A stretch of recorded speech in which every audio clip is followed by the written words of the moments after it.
यह कहानी किसी कल्पना की नहीं, बल्कि एक ऐसे दर्द की है जिसे इतिहास के पन्नों में अक्सर दबा दिया गया।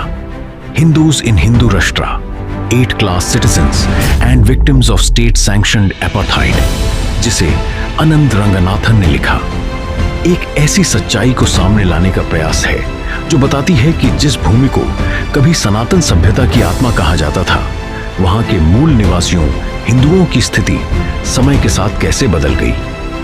ये पुस्तक मुख्य रूप से बांग्लादेश के संदर्भ में बताती है कि 1947 के विभाजन के समय उस क्षेत्र में लगभग 22 से 23% हिंदू आबादी थी, लेकिन धीरे धीरे यह घटकर लगभग 8% रह गई। लेखक के अनुसार यह सिर्फ जनसंख्या का आंकड़ा नहीं, बल्कि भय, उत्पीड़न और अधिकारों के छिन जाने की एक लंबी कहानी है। यह पुस्तक बताती है कि कैसे वर्षों में हिंसा, जबरन धर्मांतरण, संपत्तियों का कब्जा और सामाजिक भेदभाव ने लाखों हिंदुओं को या तो पलायन करने पर मजबूर किया या उन्हें अपने ही घर में असुरक्षित बना दिया।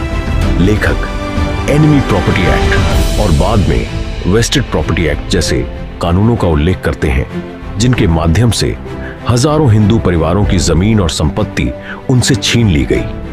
यह सिर्फ जमीन का नुकसान नहीं था, बल्कि पहचान, सम्मान और अस्तित्व का नुकसान था।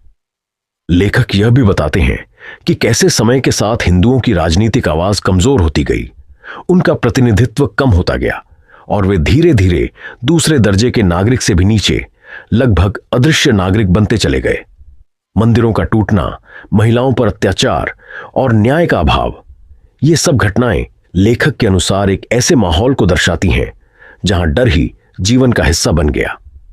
लेकिन यह पुस्तक सिर्फ पीड़ा की कहानी नहीं है, यह एक चेतावनी भी है। यह बताती है कि जब किसी समाज में असहिष्णुता बढ़ती है, जब कानून और व्यवस्था समान सुरक्षा देने में असफल हो जाती है, तब सभ्यता का संतुलन टूट जाता है। यह हमें सोचने पर मजबूर करती है कि क्या किसी भी राष्ट्र की असली पहचान उसकी शक्ति से होती है या उसके द्वारा अपने सबसे कमजोर नागरिकों को दी जाने वाली सुरक्षा से।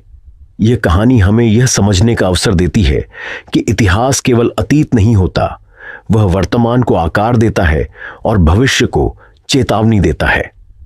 यह पुस्तक हमें सवाल पूछने के लिए प्रेरित करती है, क्या हम इतिहास से सीखेंगे या उसे दोहराने के लिए अभिशप्त रहेंगे?